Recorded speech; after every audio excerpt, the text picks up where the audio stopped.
Quer saber um bom segredo sobre a colorimetria na micropigmentação? Vem comigo, eu sou Yasmin Curi, micropigmentadora e empresária, e a colorimetria é a chave para o sucesso de todo micropigmentador. Hoje, se o micropigmentador tem um procedimento antigo e muitas vezes se apavora e não sabe o que fazer, eu te explico com calma que as cores primárias são a solução para o seu problema. Como assim, Yasmin? Quando você conhece de colorimetria, você vai perceber que as cores primárias são a base disso, não é mesmo? O vermelho, o amarelo e o azul são o que compõem, então, a estrela de Oswald, que nos trazem as cores secundárias. A mistura do amarelo com o vermelho, eu vou ter o laranja, do vermelho com o azul, vou ter o lilás, roxo, do azul com o amarelo, vou ter o verde. Então, se eu olhar para a estrela de Oswald, que eu vou pôr aqui no cantinho, vocês vão observar que nós temos das cores primárias as cores secundárias. Mas se eu misturar apenas as três cores, que cores que ela me traz? O marrom. Se eu misturar então o vermelho, o azul e o amarelo, eu vou ter o marrom. Querem ver só como que com essas três cores eu resolvo o problema na micropigmentação? Se eu recebo uma cliente que está com a sobrancelha bem azulada, o que eu faço? Se eu sei que o azul, o vermelho e o amarelo constituem as três cores e eu tenho uma sobrancelha azul, então o que falta para chegar no marrom? O amarelo e o vermelho. Estão conseguindo entender o raciocínio? Se vocês pegarem essa linha de pensamento, vão decifrar e acabar com qualquer enigma que contenham na colorimetria nos procedimentos de micropigmentação. Eu chego a ficar empolgada de tão fácil que é isso. Só que muito se fala, muitas coisas são colocadas e muitas vezes a gente não entende ao certo o que é a colorimetria. Mas Yasmin, tem azul no pigmento de sobrancelhas? Não. Hoje, o azul foi alternado para o preto, o carbon black ou o óxido de ferro preto. Essas duas tonalidades, tanto orgânica ou inorgânico, estão compondo aí o local do azul no pigmento. Então, se você recebe também uma sobrancelha mais acinzentada, o que você vai fazer? Colocar ali o amarelo e o vermelho, ou um laranja, certo? E entendam, se você pegar uma tinta guache e ir brincando com essas três cores, vocês vão eliminar as suas dúvidas nas questões que aparecem no seu dia a dia.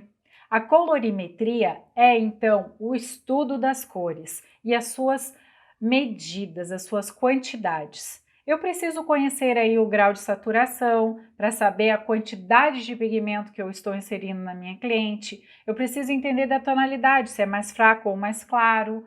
Tudo isso são elementos que favorecem e sem que você perceba, você está aplicando no seu dia a dia. Um fator muito importante hoje nos procedimentos de micropigmentação é saber se o pigmento é orgânico ou inorgânico. Por quê? O orgânico ele tem um poder de cobertura muito maior do que o inorgânico. Mas o inorgânico, para alguns procedimentos, ele dá de 10 a 0 nos orgânicos. Quer ver só? Se eu estou trabalhando num fio a fio, eu vou dar preferência para um pigmento inorgânico. Pois se eu quero ter um fio que não se espalhe e fique perfeitinho ali, o inorgânico é a chave para a solução do meu problema. Agora, se eu vou trabalhar com uma sobrancelha num degradê mais esfumado, eu já posso optar sim por um orgânico. Estão conseguindo entender essa diferenciação?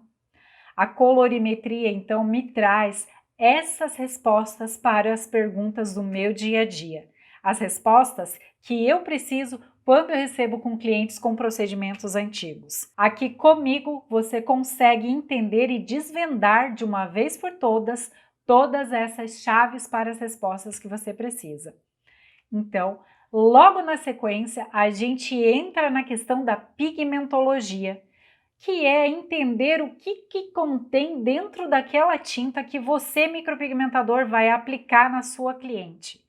Porque se for um procedimento zero, do novo, que a cliente nunca tenha feito um procedimento, eu preciso saber se eu vou aplicar um pigmento orgânico ou inorgânico na pele dela, ou Se eu vou aplicar um pigmento, que tonalidade ele vai me dar depois de cicatrizado? Porque eu vou introduzir abaixo da pele. Eu não vou ficar com aquele pigmento da forma que eu estou colocando ali. Então vai ter uma série de reações. Para isso, você, micropigmentador, precisa conhecer a tabela de Fitzpatrick, que é as tonalidades da pele, as 6 tipos de cores que nós encontramos na pele humana. Conhecendo disso, você faz a correlação com o estudo do seu pigmento e consegue assim escolher a melhor tinta para a sua cliente. Lembrando que nós micropigmentadores precisamos ter um conhecimento de um todo, afinal estamos mexendo com a autoestima do nosso cliente e queremos levar beleza, queremos levar saúde, plenitude para eles. Precisamos ter responsabilidade no que fazemos. Por isso eu afirmo, é muito importante conhecer de colorimetria e pigmentologia para saber escolher o melhor pigmento para a sua cliente. Falei rapidamente aqui sobre colorimetria e pigmentologia. Caso você tenha dúvidas, deixe nos comentários que eu terei o maior prazer em respondê-las.